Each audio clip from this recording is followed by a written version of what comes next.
And I welcome you to beautiful downtown rainy Miami, so hot Miami. And I show up as an investor for over 30 years, as consultants for as many years, coaching businesses for 15 years. And I started a mentoring program 5 years ago and currently have different events going on now, which are really quite interesting, where I can apply what we learned today or I learned today. And certainly my question to myself is really, what can I learn from this and glean through this and continue to do that? And how do you get a high achiever to really reach higher levels? And I think it's really the same as any person.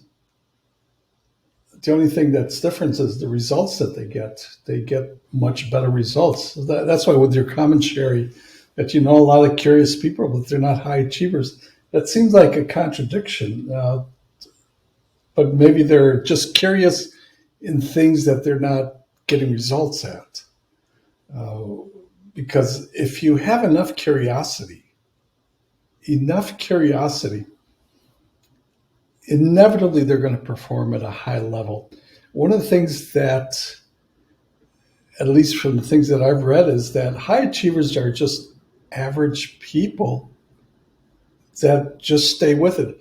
There's a quote that I keep hearing lately is a black belt in martial arts is just a white belt that didn't quit. And I thought, oh yeah, that was me. So that, how do you address somebody that's a high achiever, I think was your question, Sarah. I think it starts the same way. It starts the same way, and it starts with questions. Questions. However, the difference might be a higher quality question. And I'm always striving to think of what would be a higher quality question. And I never know until I'm in this situation, because sometimes a great higher quality question just comes out of the blue, but it probably is because of the response and the answer that somebody says, or like she said, the term she used, face light, got a face light. I thought, oh, that's a great term to have. I don't think, maybe I've seen some face lights. I never coined it that way. But I think our objective is to get to those face lights. What a great goal. The difference between an achiever and a high achiever is the results that they get. And why do they get those results? It's because they, of course, have had some practices, some methodology to get to that level. And what is it that allows them to have those practices? Well, it's the environment, the connections, the resources. So in my conversations through people throughout the world now, because of the COVID situation, I'm finding that we have more similarities than the similarities, even though in some cases, well, we all speak English wherever we can, but even if we have different languages, I'm finding that they, across the world, Richard, you're in Bangkok, I'm finding that the same thing that motivates you, motivates me, motivates Sherry or Sarah, even though we're spread out throughout the world, and that is to get better results, whatever that means. And so what I'm thinking is that everybody is a high achiever. They may not have gotten measured to that, but in my case, unless they have a brain malfunction, or for some reason they can't function in that way, or if they're alcoholic or influenced by drugs, I can't communicate it. But if I can communicate with a person, male, female, young, old, different countries, if I can communicate, I can, with a methodology and process, learning from what the speaker has said and learning from other books, that I can get a person that may be performing average by whatever standards that might be to high performance if they do a certain set of things, certain set of skills, and they stay with it. Because I mentioned earlier that tenacity is one of those functions. You just last longer, and all of a sudden you're on top of the hill because you outpaced everybody. So there's a lot of different factors that come into that. And I think from a coaching standpoint, with that kind of mindset, that we can take an average person, average performing person, and get them to a high level performing person every single time if we do these things. And I think you mentioned some of the audits, Sherry, but we have the skill sets, we have the tools, we have the mindset to do that. And that's why I think we're on the beginning, the precipice of something that's really tremendously wonderful in terms of our coaching discoveries, client discoveries, and actually performance. People doing phenomenal things that perhaps we were just part of that journey. So you said earlier, Sarah, that you're not a high achiever. I do think you're a high achiever. You showed up. Sherry's a high achiever. Richard, you're a high achiever. I am. And certainly we all get different results. And I think that's the difference. But if we got the right person, the right mentor, like you said, Sarah, or the right coach and the resources, I think resources has a lot to do that. The money, the time, the people around that has a lot to do with it, or where you're at. That we just can't help. That's the physical parts. But given all those things, put all of us in a corner somewhere with the right people at the right time, with the right target, right goal. I think the motivation is there, the intrinsic part and the extrinsic, and we could get there. Let me give you an example, Sarah, just off the top of my mind. And I think all of you can relate to an example like this. And I come from a technology background, so that's something that we can all relate because all of us has some smartphone. If I can take somebody that never had a smartphone and teach them how to use it, the same as somebody that's already been using a smartphone for whatever reason, calling, Zooming, all those things, I can bring a person up to speed, I think, to the same level of proficiency in using a smartphone in a very short time because of the technology that works well. But if you don't have a smartphone, like 6 billion people in the world don't have it, 2 billion have smartphones, 6 billion do not. So are the 2 billion that have a smartphone high achievers? Probably, because they don't have that technology. And that's just one example, let's say. And eventually they'll get that, and that's why they're clamoring for just the ability to communicate and have a smartphone, because that elevates their livelihood, that elevates their communication. That's just one tool. Go back even further. The birth of the PC, the computer itself. It's like there was the haves and the have-nots. I remember those times when I thought, oh, the computer came out. What is this thing? And it was fascinating. I didn't know what to do with it, but look at where we've gone to. All of a sudden, it's quantum leaps. There's the haves and the have-nots. Those are resources. But if you give all of the have-nots the things that the haves have, I think you immediately elevate it. Those are tool sets, granted. Then there are some skill sets. We can teach the skill sets. That's where coaching comes in. And then the mindset is the third aspect with the brainstorming and the thinking and elevating. So all of a sudden, what's the difference? Well, the difference is the resources. And I think that's where it fits in, the haves and the have-nots. There's two things that I think is getting more clear to me in terms of high achieving.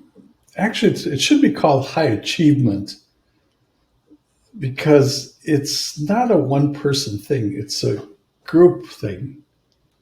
And she covered that earlier, not today as much, but she did before when she explained about networking and connecting with others. And I think putting those two together, and this one today was much more about the individual, the high achiever, what do they do and how do they perform?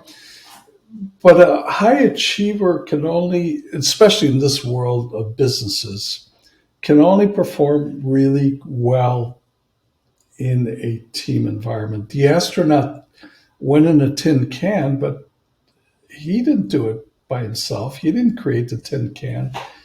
The Nobel Prize, I don't know, whatever those she was talking about, they were not in some silo. They had a team of people that they brought with them.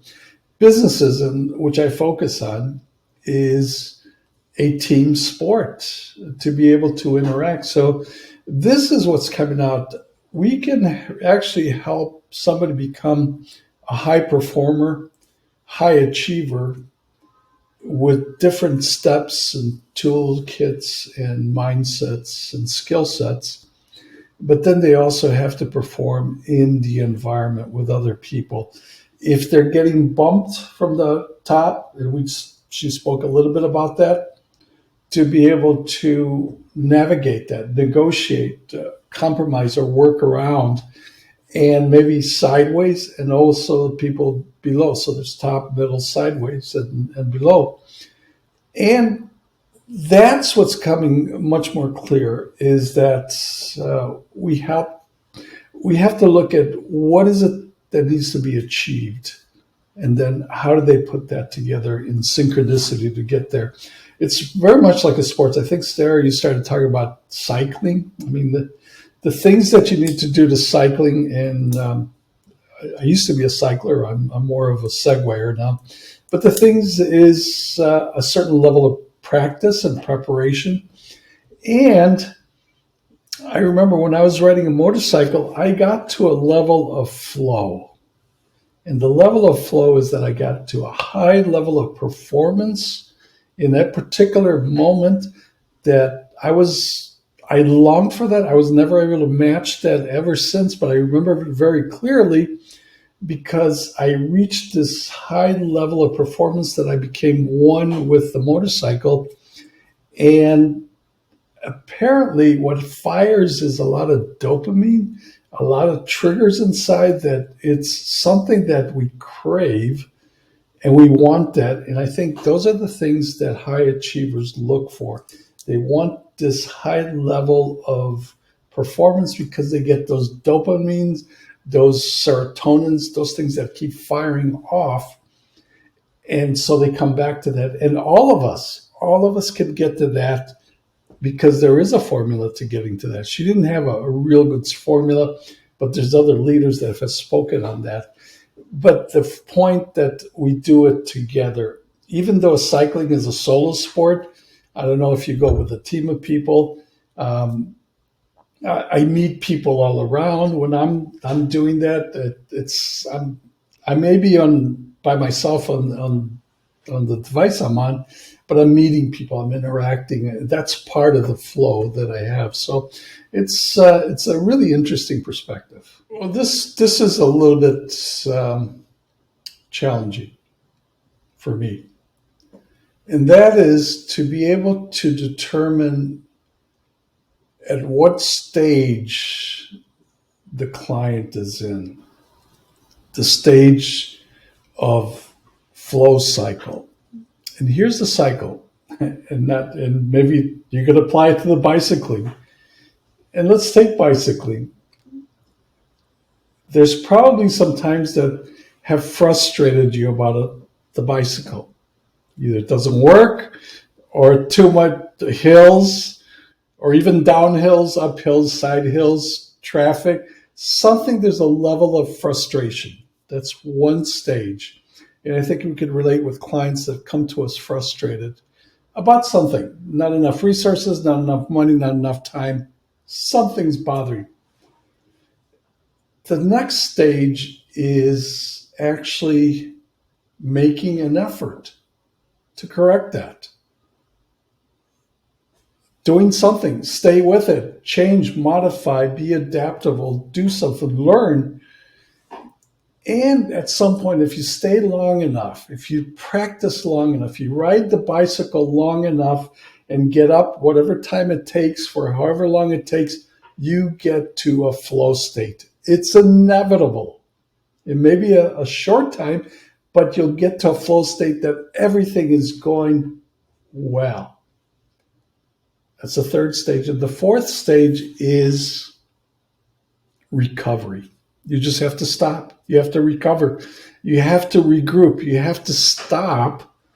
Otherwise, you do get the burnout that she was talking about that she coined. So you have four stages. And I'm thinking, are there more stages? There probably are more stages, but those are four that I can relate to where you're frustrated. You're frustrated. And a lot of our clients are going to come to us frustrated because they, like Sherry said, they said there's nothing.